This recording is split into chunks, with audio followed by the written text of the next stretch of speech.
Tu n'as pas un problème de mémoire, tu as juste un problème de révision. Et cette erreur te fait perdre des dizaines d'heures de révision chaque mois sans même que tu t'en rendes compte. Salut, moi c'est Isaac, de Profession Santé. As-tu déjà vécu cette situation? Tu passes plusieurs heures sur un cours de physiopathologie, de pharmacologie ou de sémiologie. Tu soulignes les passages importants, tu relis plusieurs fois tes notes. À la fin de la journée, tu as l'impression de maîtriser les sujets. Mais quelques jours plus tard, quand tu essaies de restituer les cours, c'est les trous noirs. Et là, tu commences à douter de toi. Tu te dis, je n'ai pas la bonne mémoire.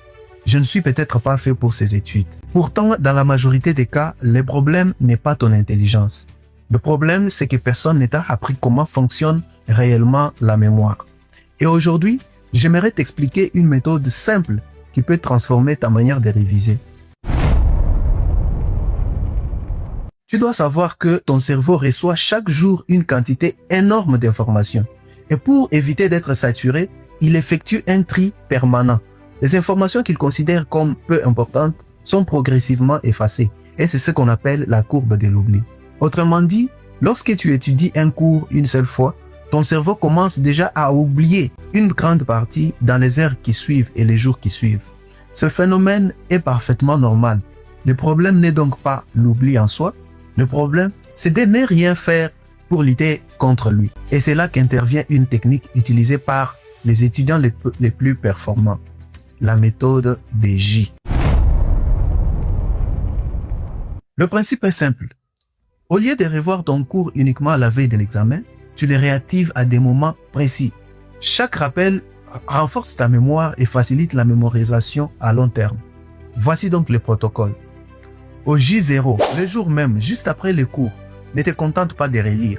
Transforme ton cours, fais une fiche de synthèse, construis une carte mentale, prépare les flashcards. L'objectif est d'identifier l'essentiel. Au J1, le lendemain, avant d'ouvrir ton cours, essaie de restituer les idées principales de ton mémoire. Prends une feuille blanche, écris ce dont tu te souviens, puis compare avec ta fiche. C'est ce qu'on appelle le rappel actif. Et c'est l'une des méthodes les plus efficaces pour apprendre durablement. Au J3, les moments critiques. 3 jours plus tard, réalise un nouveau rappel. Quels sont les mécanismes physiopathologiques? Quels sont les signes cliniques? Quels sont les traitements? Si tu arrives à répondre sans regarder dans ton cours, tu es sur la bonne voie. Et enfin, au J7, J15 et J30, espace progressivement les révisions. Chaque rappel consolide davantage les connaissances. À force de révisions espacées, les informations deviennent beaucoup plus faciles à récupérer.